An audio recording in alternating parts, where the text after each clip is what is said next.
Creio que Deus tem uma palavra para cada um que se encontra aqui presente. Creio também que ninguém que entrou aqui nesta noite sairá daqui da mesma forma que entrou, mas Deus visitará a sua necessidade. Deus fará com que você saia daqui desta noite cheio da presença dele, que é algo, o dinheiro é algo que a prata não consegue comprar, mas a humildade e a verdadeira adoração conquista. Vemos que aqui na narrativa, segundo escreveu Mateus no Evangelho, vemos aqui a epígrafe do texto, ela vai dizer que Jesus ele anda por cima do mar. Quando eu me deparo com esta palavra, em sequência, podemos observar que este fato que acontece, que diz as Escrituras dentro do Evangelho, esse fato ele nunca antes na história, nem antes e nem após esse evento, ele tornou acontecer. Mas vemos que Jesus Cristo, ele de maneira eficaz, ele faz esse milagre.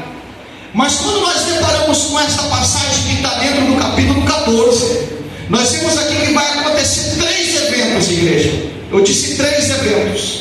O primeiro evento que vai acontecer, que a Bíblia nos traz a nós, que ela traz essa informação a nós, é a morte de João Batista, que está localizado no versículo 1. Vemos que o segundo evento vai estar no versículo 13, que é a primeira multiplicação de pães e peixe. Vemos que o terceiro evento e final do capítulo 14 é este, onde Jesus ele anda por cima do mar. Vemos que quando chega a tarde, Jesus ali era seguido por volta de 13 a 15 mil pessoas. Na narrativa do versículo 13, aonde ali acontece a primeira multiplicação de pães e peixes, a Bíblia vai dizer que com apenas 5 pães e 2 peixinhos é alimentado mais de 5 mil homens, fora mulheres e crianças. Se for colocar dentro de uma matemática teológica, a Bíblia vai nos trazer um número específico de que envolve de 13 a 15 mil pessoas. E Jesus ele era seguido por esse volto dessas pessoas diariamente, de dia e de noite. Esse povo buscava milagre, esse povo buscava presença, esse povo buscava sabedoria. Então Jesus Cristo ele tinha muito pouco tempo a sós com a pessoa do nosso Deus. E aqui ele vai entregar aos discípulos uma missão. Ele coloca no início da tarde, no final de tarde, ele coloca os discípulos dentro do barco, e ele dá ordem, pastor, para que esses discípulos atravessem o mar da Galileia e vão até a outra banda, aonde ali já entra outra história, aonde diz essa história que encontraria um endemoniado, um gadareno. Mas vemos que no meio desta viagem o mar se enfurece, as ondas se levantam, o vento é forte. A Bíblia vai dizer que o vento é contrário. Mas neste momento ao qual os discípulos estão passando essa dificuldade, Jesus Cristo ele despega a multidão, ele vai cometer algo, ele vai fazer algo que hoje muito poucos crentes andam fazendo. Ele arruma um tempo, pastor, eu quero dizer para a igreja nesta noite que muitos têm tempo para trabalhar, muitos têm tempo para visitar o irmão, muitos têm tempo para ficar o dia inteiro no celular, mas não copiem o que o texto está dizendo. No versículo 23, Jesus ele despede a multidão, despede o discípulo e vai ter um particular com Deus. E pode glorificar o Senhor nesta hora. Glória a Deus, aleluia, Jesus.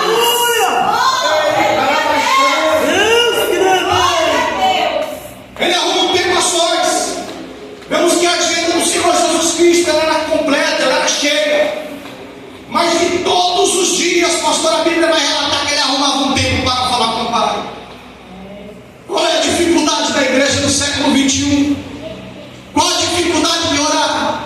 Qual é a dificuldade de consagrar? Eu tenho uma pergunta peculiar para a igreja nesta noite que o Senhor coloca no meu coração. Quem orou por este culto de família? Quem apresentou o culto desta noite em oração a Deus? Não precisa responder não. Quem aqui hoje deu Bíblia? Deus está falando na casa. Mas eu já prometi que eu vou falar o que Deus está mandando.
tocar nesse trecho, não. Irmãos, os discípulos, ele entra dentro do barco, eles vão até o meio do mar. Quando chega até o meio do mar, o que acontece? Vem grande tempestade. Essa tempestade que vem, ela vem. Essa tempestade que vem, ela vem de maneira contrária. O vento é forte, a onda é gigante, o barco é açoitado. Eles estão sem a presença de Cristo dentro do barco.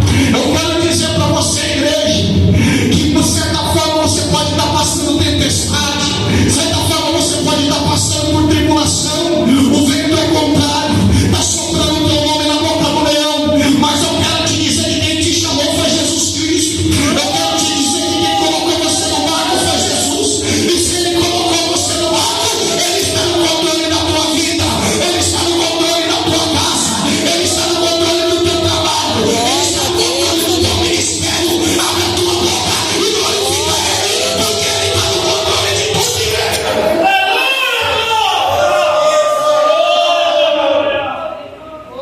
Aleluia!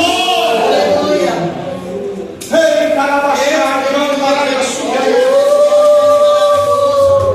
Vemos que quando mais está agitado, o barco está enfurecido. Aparece um homem na madrugada andando. A Bíblia vai dizer que era a quarta vigília da noite. Vemos que a noite naquele tempo era dividida por 4 vigílias.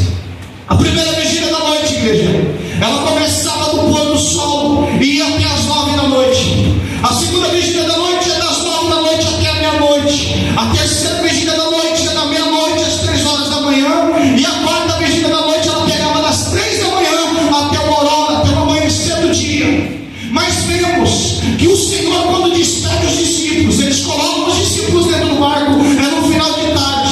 E a Bíblia vai trazer a nós, ela vai dizer a nós que na quarta vigília, então tem um total de 9 horas. Você pensa um mar agitado, um grande tempestade em alto mar, e 12 homens acostumados a estar com Cristo, e de repente eles olham, o coração cheio de medo. Aparece um homem nesta madrugada andando sobre as águas.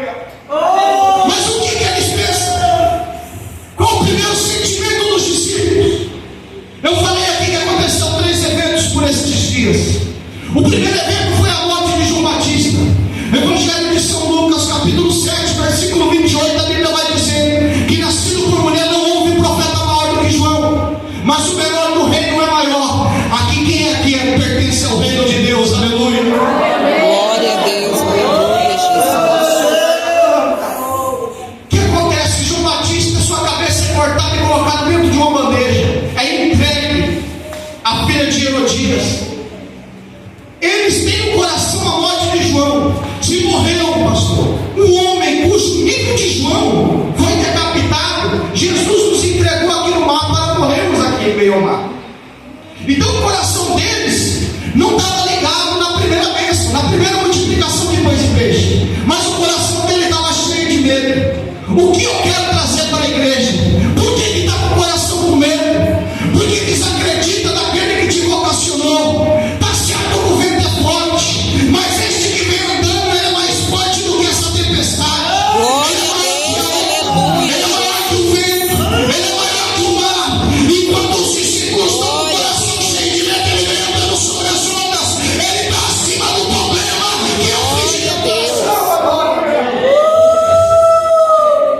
Os discípulos olham seu coração, a Bíblia vai dizer que eles gritam de medo. Eles gritam. Na maneira que eles gritam, Jesus fala: calma, sou eu, não temais. O que eu quero te dizer? Quando você dá espaço para o medo no teu coração, você esquece de quem te chamou. A Bíblia está dizendo que eles andavam de dia e de noite com Cristo, mas eles não reconheceram Cristo.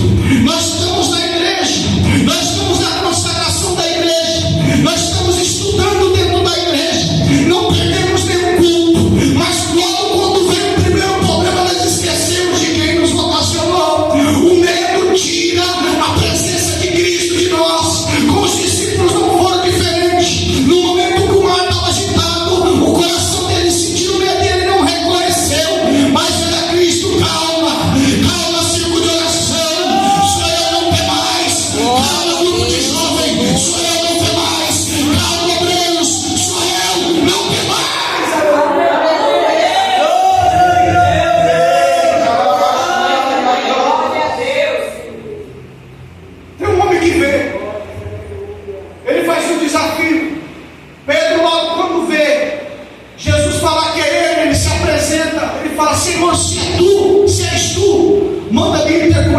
cima das águas. Jesus Cristo veio. Nós vemos aqui a ousadia de um dos seus discípulos. No ano de 12, um foi ousado. Ele desafiou Cristo porque ele sabia que o que? Se Cristo falasse vem, nada impediria ele de andar sobre as águas. Então ele provocou o que? Provocou a bênção dele. Ele provocou o milagre. Ele provocou o sobrenatural. Pedro começa a andar sobre as águas, confiante. Por quê? Porque ele sabe que a palavra daquele homem ela não volta vazia. Vemos que Jesus Cristo, ele vai chegar até a porta do túmulo de Lázaro. Ele lança a palavra, ele fala: Lázaro, sai para fora. A palavra de certa forma entra dentro da tumba. Lázaro já tinha 4 dias que tinha morto, já tinha morrido. Vemos que a Bíblia vai dizer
passos.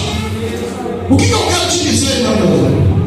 Enquanto ele está olhando para Cristo, meu Deus, que é o centro, ele está olhando para Cristo, o que acontece? Ele está executando o sobrenatural. Mas segundo a narrativa, quem está com a Bíblia aberta pode procurar ele. Ele não olha do lado, ele apenas sente. A Bíblia diz, ele sentindo o vento forte teve medo. Ele não viu, nada atacou ele, mas ele sentiu. O que está fazendo você sentir medo? O que está te atingindo? É só um sentimento. É só um sentimento que está te atacando. Eu olho para você nessa noite, eu olho para a igreja nessa noite, eu não estou vendo aqui ninguém ferido. Eu não estou vendo aqui ninguém machucado, é um sentimento. Deus está falando na casa. Eu estou contigo e eu que te chamei para exercer o sobrenatural.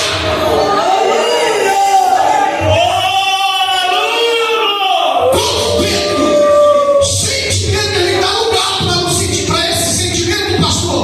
Automaticamente ele começa a afundar. Por quê? Enquanto ele andava no alvo, enquanto ele olhava por um alvo que era Jesus, ele vivia o sobrenatural. Enquanto ele estava olhando para Jesus, ele estava executando o sobrenatural feito que nenhum homem da terra executou. Mas no momento que ele dá espaço para um sentimento, ei, eu vim profetizar contra esse sentimento. Esse sentimento seu que é falta de dinheiro, esse sentimento seu é amoroso. Nesta noite, Jesus vai entrar com providência e vai jogar esse sentimento por terra e você vai continuar andando sobre as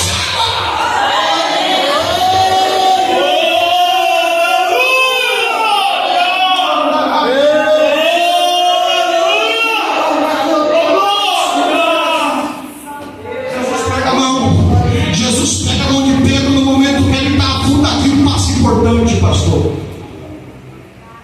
Pedro, essa é a peça fundamental desta mensagem, desta noite.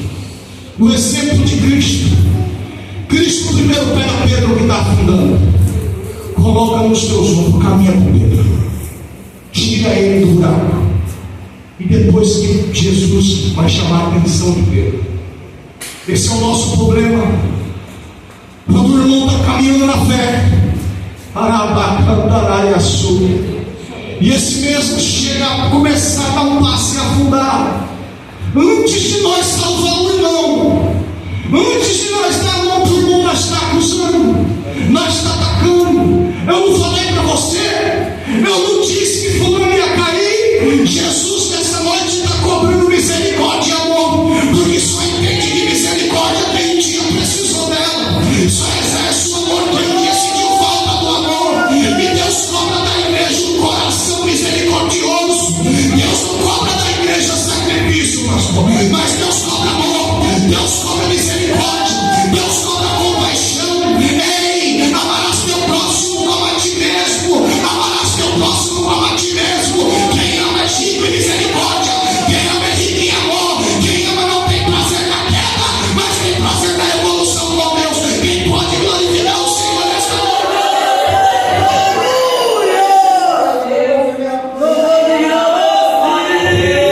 Que período do evangelho é esse? Sentimos prazer quando o irmão cai. Que período do evangelho é esse? Que raça de crente é essa? Este último período na igreja da terra, que fica feliz em saber que o irmão errou, que fica feliz em saber que o irmão afundou.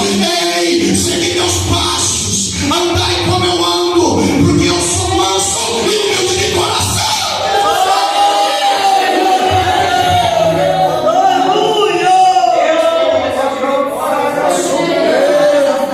Pode colocar você, irmão. Coloca os pés, igreja.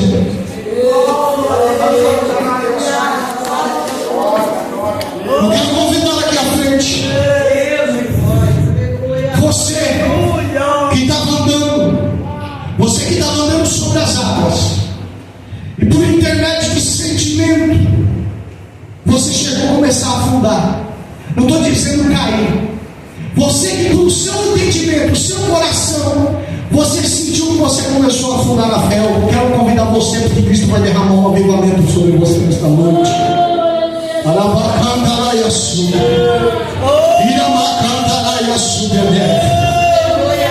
Quero também perguntar se tem alguém que não aceitou Jesus Cristo como legítimo e único Salvador da sua vida, e nesta noite quer fazer uma aliança com Deus.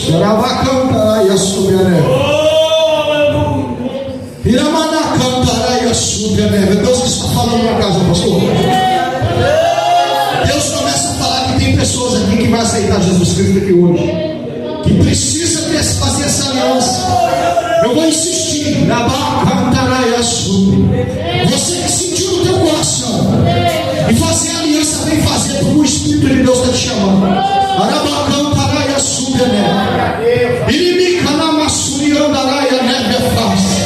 Deus quer dar um livramento para o homem aqui nesta noite. Irmão, você de camisa vermelha, o senhor pode vir aqui à frente. Quem crê que o Espírito me revela para a casa? Aleluia, Jesus. Deus quer te dar um livramento, João. Querido, vem cá mais perto, meu querido. Assim diz o Senhor dos Exércitos. Te chamo nesta noite. Assim como Pedro viveu o sobrenatural, eu, o Senhor, nesta noite, eu incubo sobre você uma promessa condicionada. O que é uma promessa condicionada? É uma promessa que tem uma condição: se colocares na minha presença de todo o teu coração, guardar minha palavra e andar segundo os meus estatutos, você vai colocar a mão e Deus vai prosperar.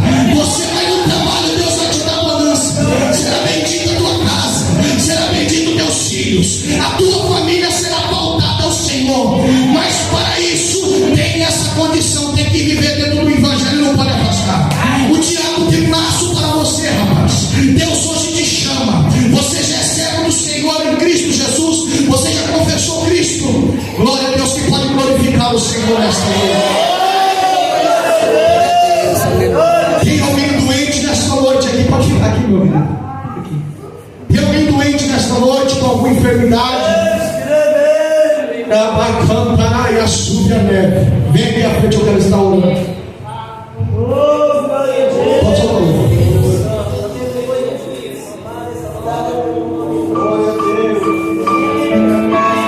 Convido aquele que quiser vir aqui à frente, pode vir, está com liberdade de segurança.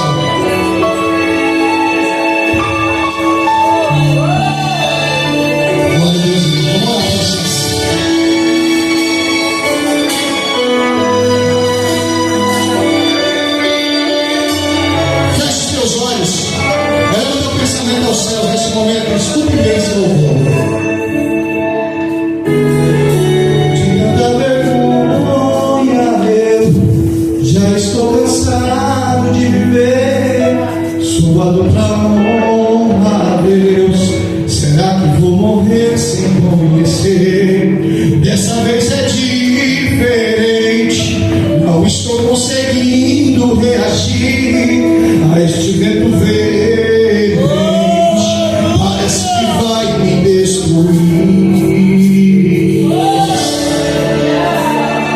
Eu subi seu altar e canto com alegria, mas tu conheces o meu dia a dia. O cheiro de morte me vem pra acordar, a casa do meu Deus sempre abençoada. Por isso, Senhor, estou me humilhando, socorro imediato estou precisando. Por favor, faça isso, me fala comigo, trazendo o meu de paz nesse coração vivo. Diga o que você quer, pode não ser o que precisa. Só eu sei o que pode fazer bem a sua vida. Então lance sobre mim toda a sua ansiedade. Só então irá saber o que é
Ele